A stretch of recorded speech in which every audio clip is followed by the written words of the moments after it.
8 இரண்டாம் வகுப்பு A3 K பொழில் நிலா. நம் செம்மொழியான தமிழ் மொழியை வணங்கி என் உரையை தொடங்குகிறேன். நான் ஏற்றுக்கொண்ட தலைப்பு எச்செல்வம் வாழ்வில் இன்றியமையாதது. உலகில் இருவகையான செல்வங்கள் உள்ளன.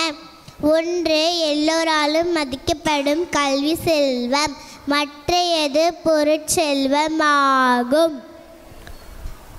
செல்வங்களுள் சிறந்த செல்வம் கல்வி செல்வம். அதைத்தான் வள்ளுவர் கேடில் விழு செல்வம் கல்வி, மற்றவர்க்கு மாடல்ல மற்றையவே என்றார். கெடுதல் அல்லது அழிதல் இல்லாத செல்வம் கல்வி என்பது இதன் பொருள். கல்வி அழிவில்லாதது மட்டுமல்ல, என்றும் நிலைத்து நிற்கக்கூடியது. எந்த ஒரு செயலினாலும் அழிக்க முடியாது. கல்வி ஒரு மனிதனின் வாழ்க்கையில் முக்கிய பங்கு வகிக்கிறது. திருவள்ளுவர் கல்வியின் சிறப்பை தனது குறளில், கண்ணுடையார் என்பவர் கற்றோர் முகத்திரண்டு புண்ணுடையார் கல்லாதவர், அதாவது கல்வி கற்பவர்கள் மற்றும் கண்ணுடையவர்களாக கருதப்படுவார்கள். கல்வி கற்காதவர்கள் 2 கண் இருந்தும் கண் இல்லாதவர்களாகவே கருதப்படுவார்கள். கற்க கசடர கற்பவை கற்ற பெண் நிற்காதற்கு தக. ஒருவன் தான் கற்ற கல்வியை படித்தால் மட்டும் போகாது, அக்கல்வி சொல்லும் விதிமுறைகளை பின்பற்றி வாழ வேண்டும். கல்வி பற்றிய தலைவர்களின் கூற்று, கல்வி கற்காதவர்கள் பிறக்காமலே இருக்கலாம் என்கிறார் பிளாட்டோ.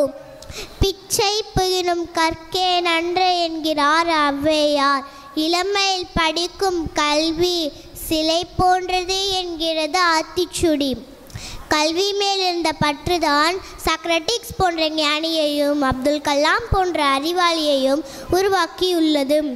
உலகத்தை நல்ல வழியில் மாற்றும் சக்தி கல்விக்கே உள்ளது என்கிறார் நெல்சன் மண்டேலா.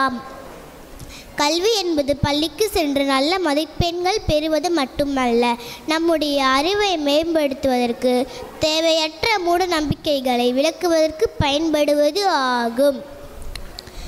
கல்வியின் சிறப்பை அறிந்த காமராஜர் பள்ளி குழந்தைகளுக்கு இலவச மதிய உணவு திட்டத்தினை ஏற்படுத்தி ஏழை எளிய மக்களும் கல்வி கற்க செய்தார்.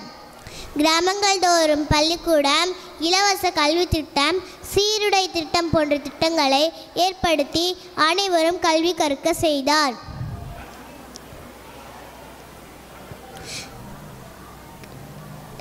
காமராஜரை கல்வி கண் திறந்த காமராஜர் என்று கூறுகிறோம்.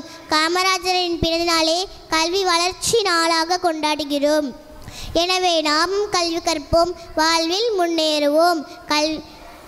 கல்வி செல்வமே இன்றியமையாத செல்வம். நல்லதை நினைப்போம், நல்லதே நடக்கும். நன்றி, வணக்கம்.